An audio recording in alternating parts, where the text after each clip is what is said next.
Di ba't sabi mo ang bawat sawi mula sa iyong mga bighati ang laman ng isip mo.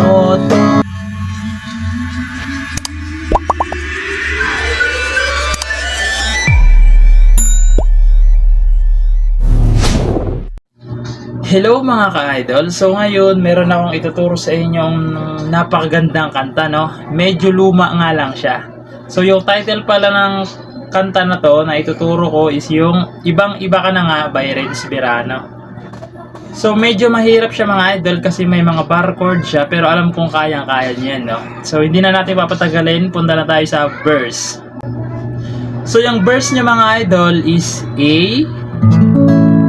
Yan, A, F sharp minor, B minor, tapos E, tapos C sharp minor, tapos babalik kayo ng F sharp minor, tapos D, tapos E. Okay, yung mga chords na yun mga idol, gagawin nyo siya ng 2 times, no? 2 times. So, ulitin ko yung chords para mas maintindihan nyo lalo, no? A, F sharp minor, B minor, E, C sharp minor, F sharp minor, D, tapos E. So medyo mahaba-haba mga idol, no? Pero alam kong kaya nyo yan, no? Practicein nyo lang o kaya ilista nyo na lang yung chords, no? So papasadahan natin para mas maintindihan nyo lalo, no? So maiksi lang para kasi baka makapiright tayo pag mahaba. So ganito siya. Di ba't sabi mo ang bawat sawi mula sa iyong mga bighati ang laman ng isip mo't damdamin, alaala ng pagmamahalan natin. So uulitin nyo pa ng isang beses yun mga idol kasi verse pa yun ulit. So pagtapos nyo yung ulitin ng 2 beses, chorus na yon, no? So doon na tayo sa chorus. So puntahan na natin yung chorus. So yung chorus niya mga idol is A, F sharp minor, B minor, tapos E. Okay? Gagawin nyo yon ng 2 times. Okay? 2 times. Pagtapos nyo sa pangalawang beses, meron na siyang A. Okay? Uulitin ko yung chorus, no? Yung chorus niya is A, F sharp minor, B minor, tapos E. Gagawin nyo yun ng 2 beses. Pag nagawa nyo na ng pangalawang beses, meron na siyang A. Okay? Sa dulo, meron ng A.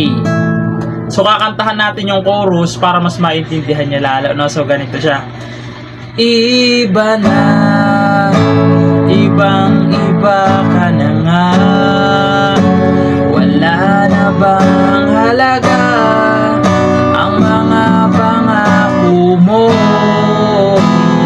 Isa pa, kulang pa ang iyong mga dahilan. Alam kong iba na ang tinitibok ng puso mo. Yun yung A, okay? Doon na tayo sa kanyang bridge. So yung bridge niya mga idol is 4 chords lang. So meron siyang didiretso na, meron siyang G, tapos D, tapos babalik ulit kayo ng G, tapos F sharp na.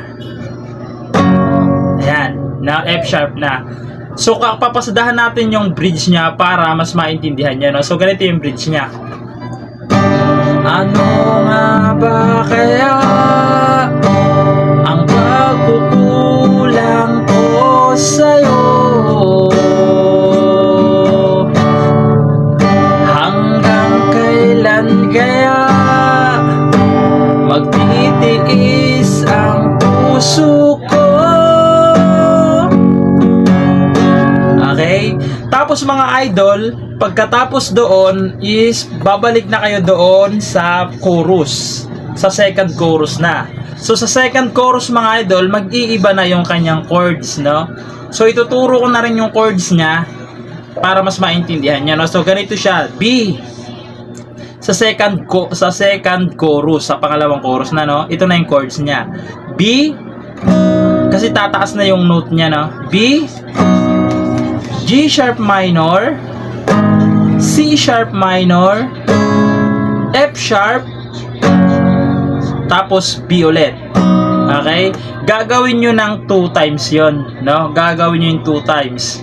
So hindi ko nakakantahan kasi hindi ko rin kabisado yung second chorus niya, no? So ulitin ko lang yung chords ng second chorus, no?